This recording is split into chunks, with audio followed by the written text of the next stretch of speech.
2 days ago, I received an email from one of my clients up in New England. And what he did, he forwarded a letter and or email as an appeal from Ed Fluck of Drag City Resin. Now, the subject was this body right here, which is the front cab for a 1941 Willys. Now you can combine this with the AMT kit. This fits on the Revell frame. You're not going to find a finer resin piece. And what I'm getting at here is we have someone that's ripping this off.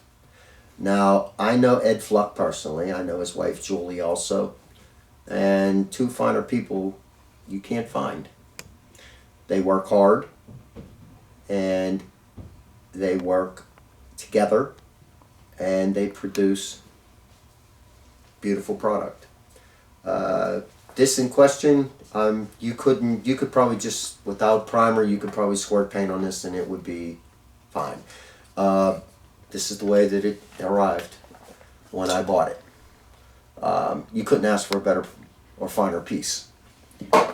Now, what's going on, and the gist of this email and or story, is we have an individual that is ripping Ed off.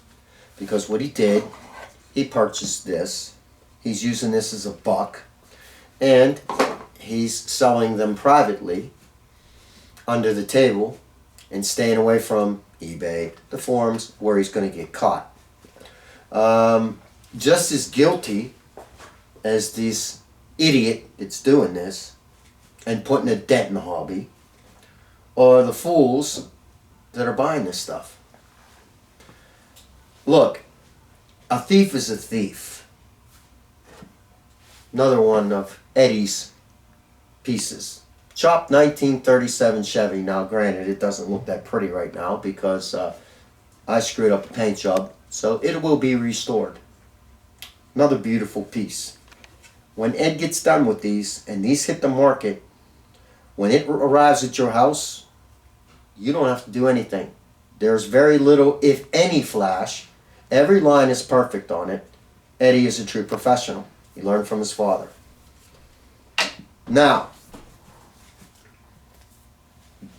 y'all complain and cry and whine about the fact that you're losing this guy, this company, this group of guys, so on and so forth, that produce this quality of work.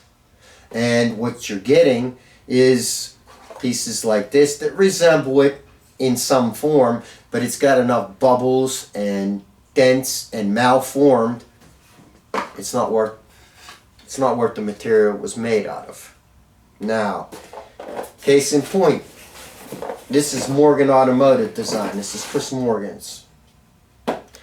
That's a chopped 1950 Olds. It's a beautiful piece. Just as nice, if not nicer, than anything that you get in kit form. Here's Motor City Resin. This is Jeff's piece. 1941 Plymouth sedan delivery. Again, these two Yardbirds work together. They produce quality pieces. And this piece is an RMR, which is a 1966 or 67 Dodge Charger station wagon that Ronnie came up with. Now, all of these pieces are quality. And in order for these guys to stay in business, you have to support them. And if you don't, and you buy the knockoffs, and it's not just the bodies, it's the parts also. Just recently there was a post up on Model Car Forum. The gentleman that owns Fireball Model Works just produced gorgeous carburetors. They're beautiful for the Plymouth guys. I've never seen finer casting in all my life. I've never seen finer detail on a carburetor, and that includes anything that comes out of these kits. And yet, some little smack off was he bought it off of him. He bought the parts, and then he started casting them and selling them cheap. Guys were buying them. You're not doing yourselves any favors. You're not doing your aftermarket any favor. Why? By saving a couple bucks? But yet you'll turn around, scream and yell because this stuff that you're getting, it's got pock marks in it, it's got pinholes in it, it's malformed. Some of it's, some of these bodies that you're getting, excuse me, aren't even formed all the way. But yet you're saving money. What you're doing, you're cutting the hobby's throat. So here's my suggestion.